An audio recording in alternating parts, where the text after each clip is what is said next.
இயேசுவின் இனிய நாமத்தினாலே உங்கள் அனைவருக்கும் வாழ்த்துக்கள். இனிய புத்தாண்டு வாழ்த்துக்கள். 2025 இதுவரையிலும் இல்லாத அளவுக்கு ஒரு சமாதானத்தை காண்கிற ஒரு ஆண்டாக அமைய நான் உங்களை வாழ்த்துகிறேன். இந்த ஆண்டிலே ஷாலோம் ஷாலோம் என்று சொல்கிறேன். எல்லாவற்றிலும் ஒரு சமாதானம் உண்டாவதாக. ஏனென்றால் அங்கே நாங்கள் பார்க்கிறோம் வேதாகமத்திலே சாலமோன் ராஜா பிறந்த பொழுது அவனை அரசாளுவதற்காக தாவீது அங்கே எல்லா காரியங்களையும் செய்யும் பொழுது இந்த குமாரன் சமாதானத்தை கொண்டு வருகிறவனாக இருப்பான். இவருடைய காலத்திலே எல்லா இடங்களிலும் அமைதலாக இருக்கும், சுற்றுப்புறங்களில் எந்த யுத்தமும் இருக்காது என்று சொல்லுகிறார். அதே போல ஆசாவினுடைய காலத்திலேயும் எல்லை எங்கிலும் சமாதானம் இருந்ததாம், அதாவது இளைப்பாறுதலும் அமெரிக்கையுமாய் இருந்ததாம்.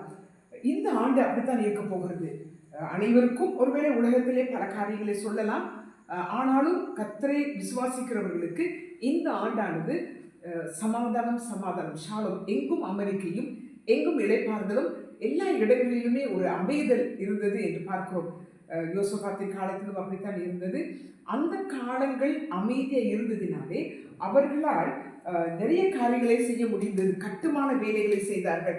ஆசாவின் காலத்திலே, யோசபாத்தின் காலத்திலே அவர்கள் கோபுரங்களை கட்டினார்கள், அணைக்கட்டுகளை கட்டினார்கள்.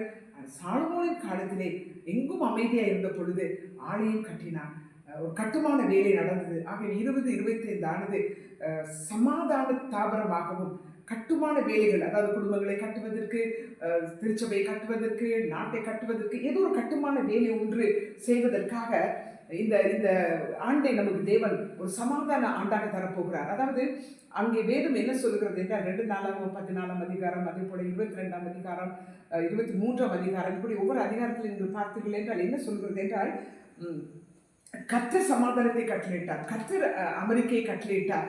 அப்போ கர்த்தர் தான் கட்டளையிடுகிறார்.